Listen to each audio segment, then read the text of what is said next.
সুপ্রিয় ভিউয়ার্স, আসসালামু আলাইকুম। প্রিয় ভিউয়ার্স, পঞ্চম গণবিজ্ঞপ্তিতে ৩৫ ঊর্ধ্বদের সুযোগ দেওয়ার নির্দেশ হাইকোর্টের।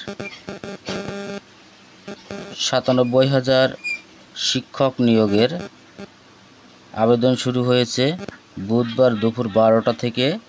এই আবেদন শুরু হয়, চলবে আগামী ৯ মে রাত ১২টা পর্যন্ত। পরদিন ১০ মে রাত ১২টা পর্যন্ত ফি পরিশোধ করতে পারবেন আবেদনকারীরা। আবেদন ফি নির্ধারণ করা হয়েছে ১,০০০ টাকা। ৩১শে মার্চ ৯৭,৭৬৩টি শূন্য পদের জন্য গণবিজ্ঞপ্তি প্রকাশ করে বেসরকারি শিক্ষক নিবন্ধন প্রত্যয়ন কর্তৃপক্ষ এনটিআরসি। এটি পঞ্চম গণবিজ্ঞপ্তি নামে পরিচিত। এতে আবেদনকারীর বয়স ৩৫-এর কম থাকার বিষয় উল্লেখ থাকলেও এর ঊর্ধ্বদের আবেদনের সুযোগ দেওয়ার নির্দেশ দিয়েছেন হাইকোর্ট।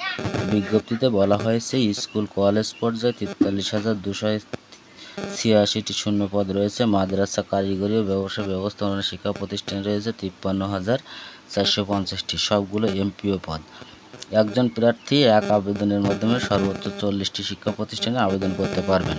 এছাড়া আবেদনের নিচে পছন্দ ৪০টি প্রতিষ্ঠানের সুযোগ না পেলে মেধার ভিত্তিতে অন্য কোনো প্রতিষ্ঠানে চাকরির সুযোগ পেলে যোগ দেবেন কিনা এ বিষয়ে মতামত দিতে পারবেন আবেদনকারীরা। আগ্রহী প্রার্থীরা ২০০৫ সাল থেকে এনটিআরসি শিক্ষক নিবন্ধন সনদ দিচ্ছে, তবে শুরু ১০ বছর শিক্ষক নিয়োগের ক্ষমতা ছিল সংশ্লিষ্ট শিক্ষা প্রতিষ্ঠানের গভর্নিং বডি বা ম্যানেজিং কমিটির হাতে।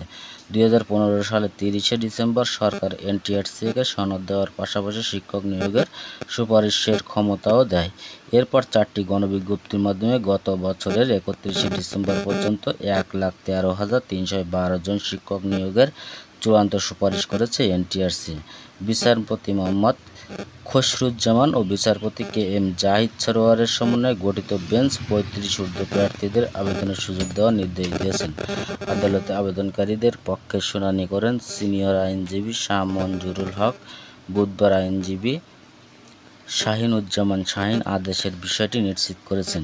এর আগে ১৭তম শিক্ষক নিবন্ধন পরীক্ষা ২০২০ উত্তীর্ণ বয়স ৩৫ বছরের ঊর্ধ্বে প্রার্থীদের আবেদনের সুযোগ দিতে ২০০ জন প্রার্থী হাইকোর্টে রিট করেন।